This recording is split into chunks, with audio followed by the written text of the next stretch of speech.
이 역대기서는 포로귀환 이후에 기록된 책입니다. 열왕기서와 같은 시기의 역사를 다루고 있기 때문에 그 내용이 중복되거나 똑같은 사건이 나오기도 합니다만, 기록 시기, 이 저작 연대가 다르기 때문에 역사를 바라보는 평가하는 관점이나 바라보는 관점이 조금 다릅니다. 바벨론 포로기 이후에 기록되었다고 방금 말씀을 드렸는데요. 바벨론 포로에서 돌아온 이스라엘 백성들의 생활은 힘들었습니다. 포로기 이전의 영광과는 비교할 수 없을 만큼 초라한 삶의 배경들, 환경들이 있었습니다. 열왕기서가 왕들을 중심으로 엘리야나 엘리사와 같은 선지자의 사역과 역사적인 사건을 기록하는 데 집중했다면, 역대기서는 포로기를 경험한 백성들이 과거에 하나님께서 자기 백성에게 주셨던 그 언약의 말씀들을 상기하면서 다시는 하나님을 떠나지 말자라고 다짐하길, 또 이것을 더욱 깊이 새기길 위해서 기록했다고 할 수 있습니다. 그러다 보니까 역대기서에는요, 열왕기서보다 훨씬 더 제사장이나 성전에 관한 내용을 강조하고 또 자주 부각시키고 있는 것을 볼 수 있습니다. 무슨 말이냐면, 역대기서가 제사장이나 성전을 강조하고 있다는 점은 즉 예배에 대한 강조점, 예배에 대한 소중함을 말씀하고 있다는 것이지요. 특별히 역대기서의 시작은 족보로 이루어져 있습니다. 1장부터 9장까지 장황한 내용이 나오는데 족보입니다. 이 족보 가지고 새벽 시간에 설교하는 게 참 쉽지가 않습니다. 그러다 보니까 이게 큰 그림을 그려놓고 이 족보를 좀 살펴볼 필요가 있는데요. 하나님께서 이 역대기서 전반부에 1장부터 9장까지나 되는 굉장히 긴 페이지를 할애해서 족보를 나열하는 것은요, 백성들로 하여금 그들의 정체성을 분명히 하기 위함입니다. 왜냐하면 족보는 곧 역사이기 때문이죠. 족보를 통해서 그 한 명 한 명 이름이 등장하는데, 그 이름 이면에 숨겨진 하나님의 섭리를 보아야 되겠습니다. 그리고 이름과 이름 사이에 존재하는 그 행간을 읽어내는 우리의 믿음이 있었으면 좋겠습니다. 왜 그렇습니까? 인류의 모든 역사는 하나님의 역사입니다. 하나님의 창조로부터 시작되었습니다. 우리 지난 금요일에 살펴보았지만 이 족보는 아담으로부터 시작되고요, 포로기 이후에 이 역대기서가 기록되는 그 시대의 사람들의 이름까지 다 정확하게 언급이 되고 있습니다. 이 안에 하나님의 계획이 있고 하나님의 섭리가 있습니다.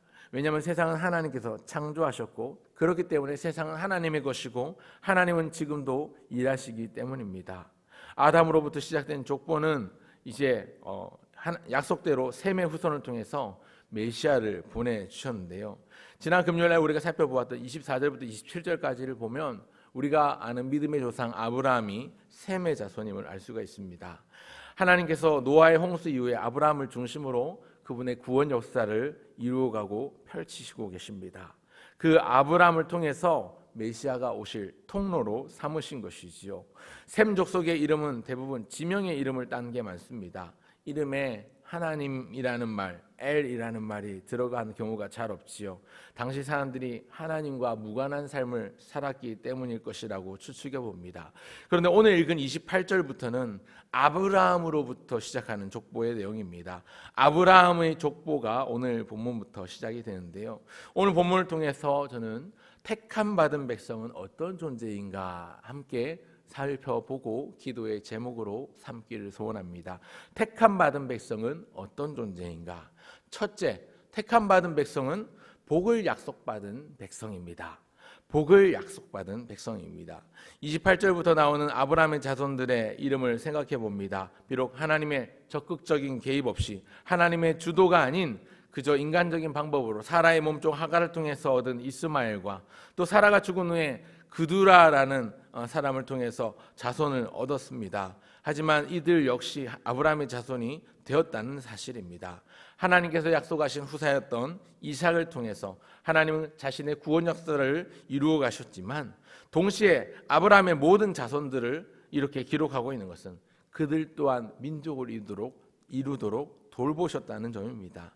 단 하나의 생명이라도 하찮게 여기시지 않으시고 민족을 이루도록 보살피시는 하나님의 사랑을 생각해 보게 됩니다.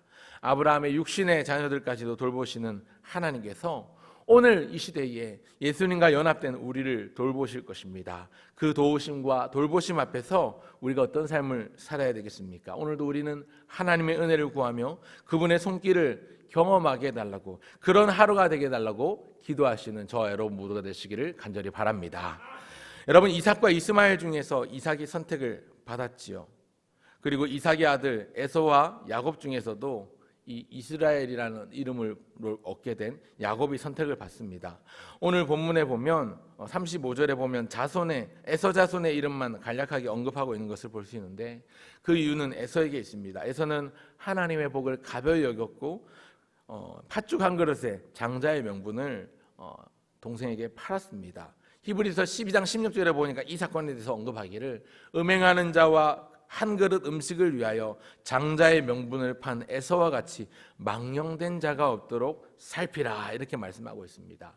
장자의 명분을 팔았던 에서를 음행하는 자와 같이 망령되이 여기고 있습니다. 같은 동일선상에 놓고 있는데요, 그만큼 이 하나님의 복을 가벼이 여기는 것이 하나님을 망령되게 하는 행위다라는 것을 우리가 생각해 볼 수 있겠습니다. 장자의 명분을 소중히 여기지 않고 소홀히 여겼다는 것은요, 좀 더 넓은 의미의 생각해 보면 눈앞의 것에만 집착하고 그게 전부인 양 여겼다는 것이죠. 당장 배가 고프니까 장자의 명분이고 뭐고 깊이 생각할 거 없이 그냥 줄게 하면서 팥죽 내가 장자의 명분을 줄 테니까 팥죽 그거 내놓으라고, 그렇게 감정적으로 반응했던 에서의 모습을 살펴봅니다. 오늘 우리가 살고 있는 이 시대가 가치관이 그렇죠. 시대의 흐름이 그런 것 같습니다. 보이는 것을 아주 중요하게 여깁니다. 당장 내 눈앞에 무엇을 굉장히 소중하게 여기는데 반해서 그렇지 않은 것을 소홀히 여기죠. 더 중요한 것을 바라보지 못하게 합니다. 당장 눈앞에 보이는 무엇 때문에 보이지 않는 소중한 가치를 소홀히 여기게 만듭니다. 그러다 보니까 우리도요, 이 시대에 살고 있으면서 에서처럼 살기가 참 쉽습니다. 에서처럼 되어버리기가 참 쉽습니다. 하나님이 주신 약속을 믿고 이미 주신 복을 기억하고 또 앞으로 주실 복을 바라고 기대하고 기다리는 모습이 있어야 하는데, 당장 눈앞에 보게만 전전긍긍하며 발을 동동 구르는 우리의 연약한 모습이 있지 않은지 돌아보게 됩니다. 여러분, 그리스도인의 삶이 무엇입니까? 당장 눈앞에 보이는 것만 추구하는 삶이 그리스도인의 삶이 아니고요, 우리의 삶을 돌아보면서 우리가 바라보아야 될 영원을 바라보고 보이지 않는 가치를 알 수 있는 그런 사람이 그리스도인입니다. 그렇기 때문에 오늘 첫 번째로 기도할 것은, 하나님, 우리가 복을 약속받은 백성답게 당장 지금 내 눈앞에 복이 놓여있지 않다 할지라도, 당장 지금 내 손에 쥐어진 게 없다 할지라도 영원한 약속을 바라보며 모든 사람들에게 하나님께서 영원을 사모하는 마음을 주셨다면 그 사모하는 마음 붙들고 나아갈 수 있게 해달라고 기도하실 수 있는 저와 여러분 모두가 되시기를 간절히 소원합니다. 여러분, 오늘 본문에 특이한 점 한 가지가 있는데요, 이 족보 가운데 아브라함의 두 아들을 언급하고 있습니다. 에서와 야곱은 말할 때에 에서는 에서라고 얘기하는데 야곱은 야곱이라고 하지 않고요, 야곱이라는 말 대신에 이스라엘이라는 이름으로 기록하고 있는 것을 볼 수 있습니다. 34절을 보시겠습니다. 34절을 같이 한번 읽어보겠습니다. 시작. 아브라함이 이삭을 낳았으니 이삭의 아들은 에서와 이스라엘이더라. 창세기에서는 이 에서와 함께 난 자의 이름을 야곱이라고 부르지요. 그리고 그가 야복 강가에서 하나님과 천사와 씨름하며 하나님과 겨루어 이기기 전까지, 이스라엘이라는 이름을 얻기 전까지 야곱이라는 이름을 부르게 됩니다. 이 역대기서에는요, 포로기 이후에 기록되다 보니까 이스라엘 백성들이 분명하게 기억해야 될 정체성이 있었는데 그것에 대해서 강조하고 있습니다. 그러다 보니까 이 34절에 아브라함이 이삭을 낳았고 이삭에 낳은 아들 둘이 있는데, 하나의 이름은 에서고 하나의 이름은 이스라엘이라고 약속하신 새 이름을 언급하고 있습니다. 이스라엘이라는 이 이름은 하나님이 복을 약속하신 약속의 이름입니다.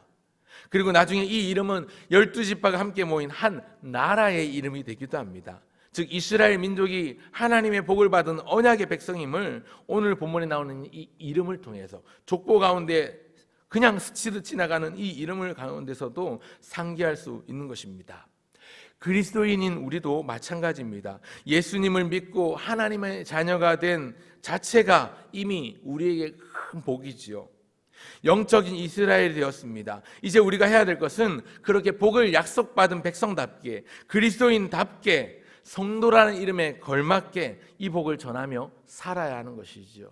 성도라는 이름에 걸맞게 거룩한 물이라는 이름에 합당한 삶을 사는 것이 우리의 삶의 모습이어야 합니다. 즉 그리스도인은, 성도는 축복의 통로라고 할 수 있겠습니다.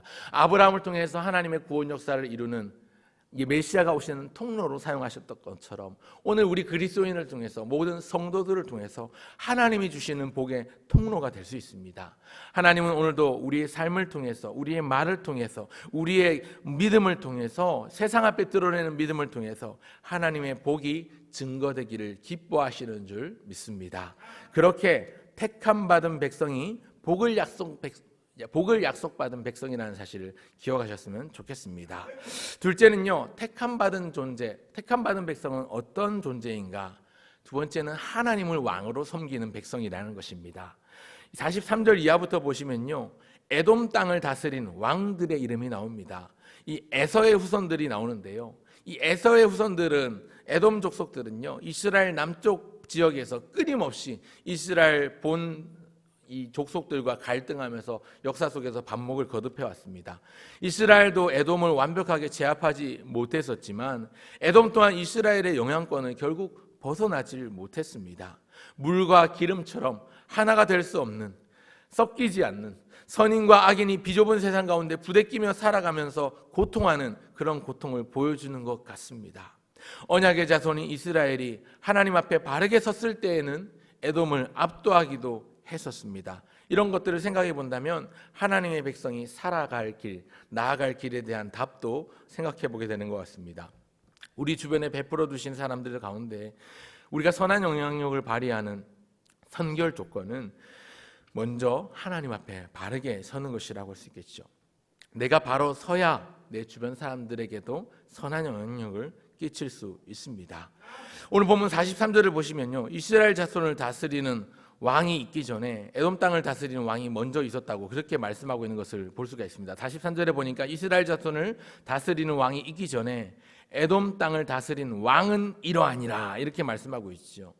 무슨 말이냐면 이 에돔 족속들이요, 에돔 족속이 이스라엘보다 더 일찍 왕정 제도를 시작했습니다. 왕정 시대를 더 일찍 열었다는 말입니다. 하지만 왕정 시대가 먼저 시작되었음에도 불구하고 이스라엘을 힘으로 압도하지 못했습니다.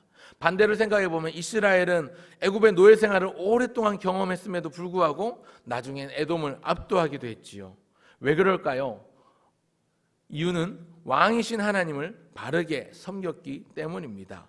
오늘 내가 모시는 나의 왕은 누구입니까? 세상 사람들처럼 이 세상에 있는 것들이나 세상에 속한 것들, 혹은 기대고 의지할 만한 인간, 사람을 나의 왕으로 삼고 있지는 않습니까? 오늘 우리의 입술에서 고백되어야 할 말은 하나님만이 나의 왕이십니다 하는 고백입니다. 하나님이 나의 왕이십니다. 주님만이 나의 왕이십니다. 하나님을 왕으로 인정하며 사는 저와 여러분 모두가 되시기를 간절히 바랍니다. 여러분, 왕 되신 하나님께서 나를 주관하시도록 우리 인생을 내어 맡기시길 바랍니다. 왕정 시대를 먼저 시작했다고 해서 먼저 반드시 승리하고 앞다는 것은 아닙니다. 먼저 태어났다고 해서 위대한 삶이 되는 것도 아닙니다. 오늘 본문을 통해서 알 수 있는 것 중에 하나는 먼저 된 자가 나중되기도 하고 나중된 자가 먼저 되기도 한다는 것입니다. 오늘 본문이 언급하고 있는 사람을 언급한다면 이스마엘과 에서를 생각해 볼 수 있겠죠. 이스마엘도 에서도 먼저 태어난 장자였습니다. 하지만 이스마엘도 에서도 하나님의 구원 역사의 중심에서는 밀려났습니다. 이삭이 태어나기 전에 사라의 몸종 하가를 통해서 먼저 태어난 사람이 이스마엘이었지만 하나님의 구원 역사에 있어서는 차순위로 밀렸습니다. 에서와 야곱은 쌍둥이 형제였지만 에서가 야곱보다 먼저 세상에 나왔기 때문에 형이었습니다. 하지만 아까 말씀드렸던 것처럼 팥죽 사건 이후로 구원 역사의 흐름은 에서가 아니라 야곱에게로 흘러갑니다. 당사자 입장에서는 굉장히 뼈아프고 억울할 수 있죠. 이스마엘이나 에서 입장에서는 굉장히 배아픈 이야기일 수도 있습니다. 하지만 태어난 순서가 그들의 삶을 결정짓지 못했습니다. 하나님을 왕으로 섬기고 하나님을 섬기는 사람을 통해서 하나님은 위대한 구원 역사를 이루어 가시는 줄 믿으시길 바랍니다. 오늘 하나님을 믿지 않는 사람들이 아니라 하나님을 믿는 하나님의 백성들을 통해서 하나님은 위대한 복음의 역사, 구원의 역사를 이루어 가시는 줄 믿습니다. 택함 받은 족속이 어떤 존재인가? 마지막 셋째는 하나님의 주권을 인정하는 백성입니다. 여러분, 왕정제도를 일찍 시작했다고 더 빨리 강성한 나라가 되는 것도 아니었고, 늦게 시작했다고 항상 다른 나라의 종노릇하며 사는 것도 아닙니다. 이스마엘과 이삭의 사례가 그렇고 에서와 야곱의 사례가 그렇습니다. 먼저 되었다고 항상 하나님께 쓰임받는 것도 아니고, 나중 되었다고 항상 소외받는 것도 아닙니다. 이 점을 생각해 본다면 오늘 우리 마음에 새겨야 될 분명한 다짐들이 있습니다. 먼저 우리에게 주어진 조건들이, 외적인 조건들이 좋다고 해서 교만해서는 안 되겠지요. 이스마엘이나 에서나 장자라는, 자기가 형이라는 것에 대해서는 굉장히 자부심을 느끼고 자랑스러웠을 것입니다. 어깨에 힘주고 다녔겠지요.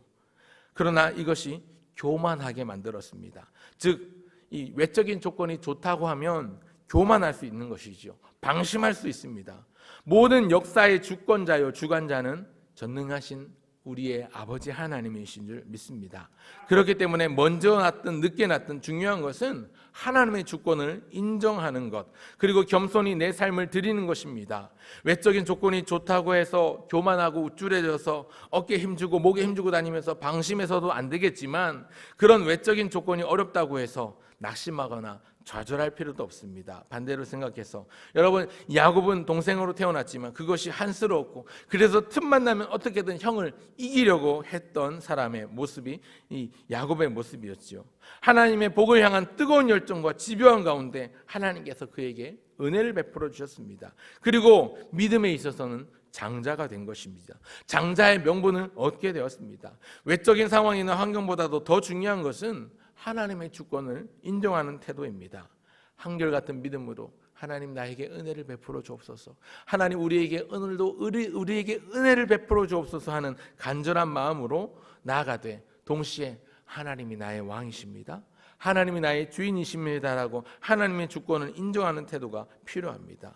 그럴 때에 하나님은 내 환경과 내 상황과 내가 가지고 있는 외적인 조건들을, 한계를 뛰어넘게 만드십니다. 내가 가진 가방끈이 짧아서 나의 학력이 딸리고, 나의 집안 배경이 변변치 않아서 내세울 게 없고, 나의 스펙이나 어떤 백그라운드 조건을 내세울 게 하나도 없다 하더라도, 하나님, 나중된 자도 먼저 되게 하시는 그 하나님, 나중된 자가 먼저 되고 먼저 된 자가 나중되게 하시는 그 하나님의 섭리와 손길 아래 그분의 전적인 주권을 믿고 은혜를 구하는 겸손한 태도로, 섬김의 자리로, 기도의 자리로 나아갈 수 있는 저와 여러분 모두가 되시기를 간절히 소원합니다.